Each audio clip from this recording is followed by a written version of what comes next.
I'll turn it over to the 2026 Oh, ACC Coach of the Year, Jon Scheyer. thank you. Thank you. Well, I just good to see you guys. I know you guys are all in different spots. I wanted to just give an update on Caleb and Pat. I'll answer any questions with those guys or our team as well before the tournament. Um, Caleb suffered a fracture in his foot in the game on Saturday. Um, he immediately after the game was just saying, I'm going to be back. I'm going to be back. He got surgery first thing Sunday morning. He's on the path. He's on the road to recovery. Uh, in his mind and our mind, we'll do everything we possibly can with our mindset to continue to advance where we can give him a shot to come back when it's all said and done. But he is going to be out for, a foreseeable time here coming up. Um, as far as Pat goes, Pat's out for the ACC tournament. He's dealing with some soreness in his foot. His thing is not at all like Caleb's. Our mindset is to get him ready for the NCAA tournament. That's the priority. That's our focus. We're going to get him right where he's ready to join us when we go for the real thing here in the NCAA tournament. But we're not going to play him. He's going to be out this week. Get him some rest, get him recovered, and join us back. And I can tell you the beauty for me, which is why I didn't, want to put out a statement. I didn't want to. I want to just speak to you guys and tell you just face to face, or again over Zoom. Uh, Both those dudes, like Pat, I said it before the game. He was dying to be out there with his teammates. He's dying to be out there with his teammates, the ACC tournament. This is us protecting him. It's what's smartest. It's what's best. And then Caleb's case, literally all he kept saying was, "I'm gonna be back. Like I'll do whatever it takes. I'll be back." And so he's gonna be rehabbing like crazy. He's gonna be resting. That's the biggest priority right now. I'm happy to answer a couple questions on either of those guys, and then take any other questions from there. All right, our first question is from Aaron Beard. Go ahead, Aaron. Yeah, John, just to clarify on Pat, is it as simple as you rest him and then he's ready to go for the first game of the NCAA tournament, or is it you rest him and then wait and see for the first round or the second round of the NCAA tournament that there's still maybe a bit of a moving target here as to when exactly he could be ready? Well, I don't think we have a crystal ball in terms of you rest 5 days and the sixth day he's ready. I think there's a little bit of it where you want to make sure he feels as best as possible. But our intention is for him to play in the tournament. I mean, that's the intention. And we'll cross that bridge next week to, really see, how he's feeling and making sure that just his soreness is down. But he's going to play. It's a matter of when, and our expectation is it's going to be at the beginning of the tournament. All right, next question is from Connor O'Neill. Go ahead, Connor. John, I've watched the play with that Caleb was involved in it several times. Is it just an awkward plant that got him there?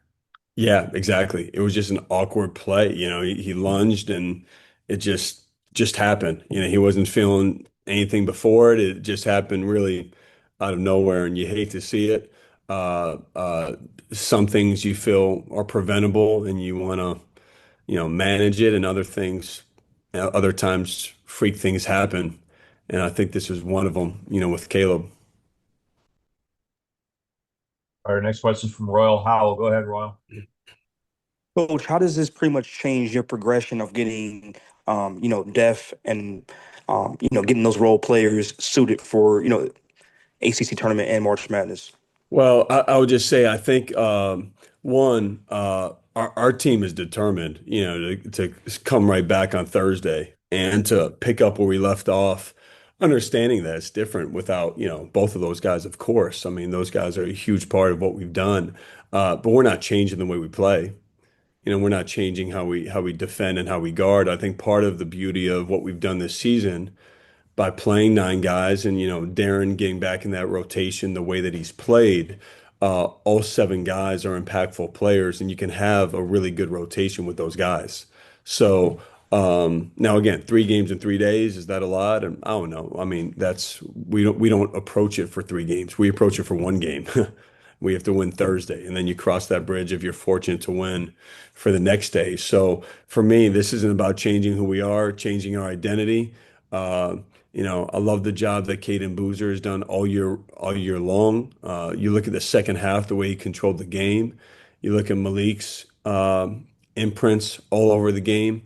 I think obviously getting Pat out there, we're back to that dynamic of our front court, being solidified in what it is, and then Nick, Darren, Isaiah, Dame, our perimeter players, will be really important to what we do. As a reminder, if you have a question for Coach, use the raise your hand tool, and it does not have to be related to injuries. Donald Wine is up next.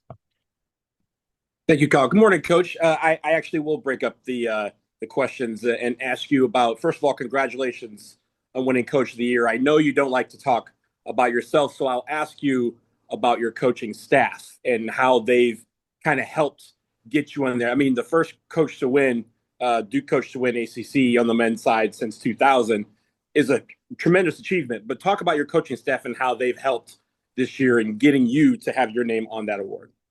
Well, thank you. And at the same time, I don't want to diminish it either because I think it's, I'm uncomfortable with an individual coaching award because there's no such thing as an individual coach. You don't coach. You have to have the right players. You have to you and that's where, to your question, Donald, I'm incredibly grateful. We have an amazing staff. I think the diversity of background still has been a big strength for us. You have the fact of you have a Chris Carrawell right by my side who's been with me through it all and has the experience of everything we've seen at Duke together. But then you bring in Evan Brads and Tyler Thornton. Tyler obviously has known Duke as a player, but their experience, what that's meant to us is totally different. Emmanuel, being with us the last few years and his attention to detail and his impact. So I can go down the line. Rachel Baker, and what she's meant to me and our staff the last few years. I think there's great cohesiveness. I think we have a great way of bouncing things off one another, and they do a great job of checking my blind spots and calling me out when I don't see something. And I think that's the making of a great staff. Brendan Marks, go ahead. Hey, John. Yeah, just wanted to clarify one more thing on Caleb. You mentioned obviously you guys are going to try and advance as far as you can so that he has a chance to come back. Are you, just to specify, is that saying, do you have a certain weekend in mind when he might be able to back as far as like specifics of that timeline? I think the reality of it is we'd have to advance to a Final Four. And is there a chance earlier?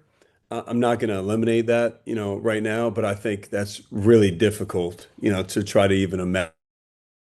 But it's going to be, we're not going to have him the next, couple weeks, next few weeks here. But again, in Caleb's mind, he's going to be back tomorrow, and so for me, like I'm with him in the sense of doing something that hasn't been done. Like I'm with him in the sense of let's chase this. Let's keep winning, and let's give him the opportunity to join us. Um, but he needs to have after surgery. You need 2 weeks where you're resting, recovering in the right way, and then we'll be able to see what's possible then. Thanks. Jim Sumner. Hey, John, good morning. Good morning. Last Thursday, the presser before the Carolina game, you talked about Cam Sheffield and Scott, about how valuable they were in practice, how hard they pushed your starters. Is there a scenario where either or both of these guys get some playing time with Caleb out, or are you comfortable with a 7-player rotation? Right now, they're not in the plans to get, minutes, although they have to be ready. And situations, I'm making up words now. That's what I'm doing. Game game situations, foul trouble. Both those guys have experience. They understand what we're trying to do defensively. We need them to be ready, and they will be. And I won't be surprised to see him. At the same time, I won't be surprised if it's the seven-man rotation either.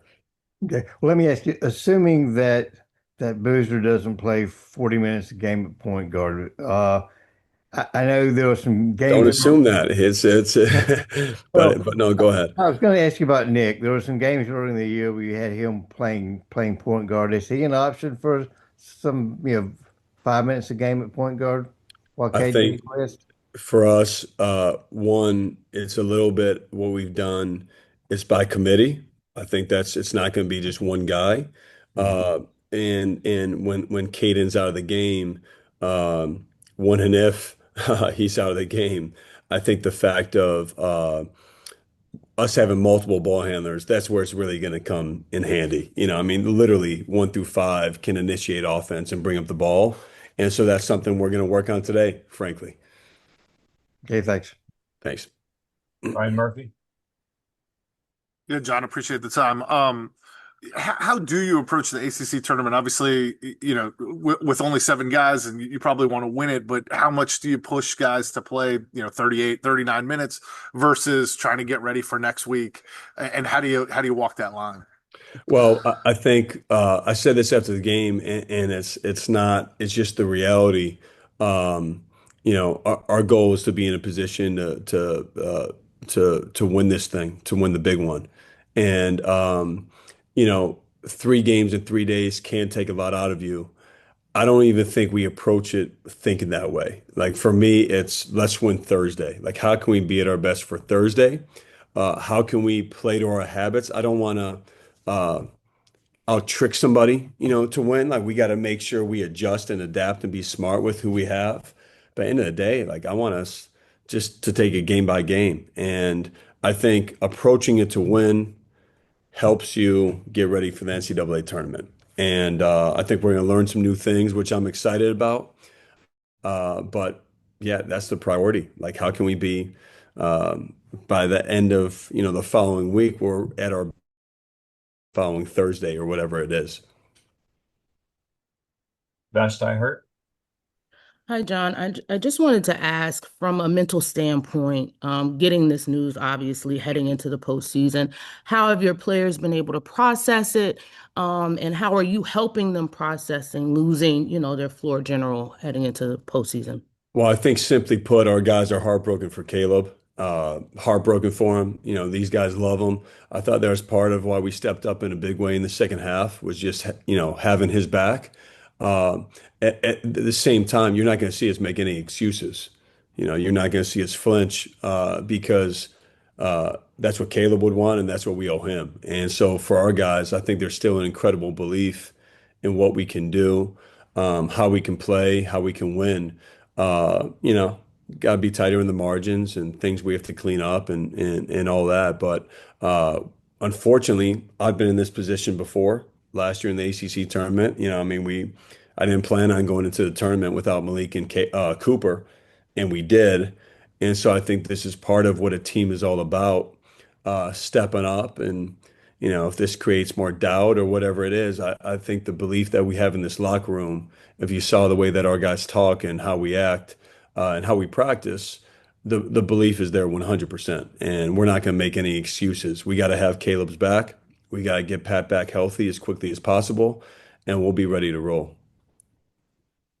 Go ahead, Brendan. Hey, John. Yeah, just on the note about Pat, you mentioned sort of a lingering foot soreness. Was there any acute incident that caused this, or just lingering wear and tear? What do you sort of attribute it to? Yeah, this is all recent. Started to feel a little bit in the NC State game. And as we progressed that week, we just couldn't. He just didn't feel like he can move the way that he needs to be effective in the game. And we want to be cautious with him. Bottom line, we want to be cautious, get him feeling his best. Not one singular thing happened though. Thank you. Connor. John, obviously, Caleb went through this kind of very similar scenario 2 years ago. How does that help him in that experience? And I know he was working then to try to get back to where you guys were. So does that play a factor here? Yeah, well, I think there's an incredible drive that Caleb has, right? And the fact of, this happening his freshman year and then similar thing happens this year, I think it's natural to think, man, why me? Or like why, just like why is this happening? He's had an incredible attitude.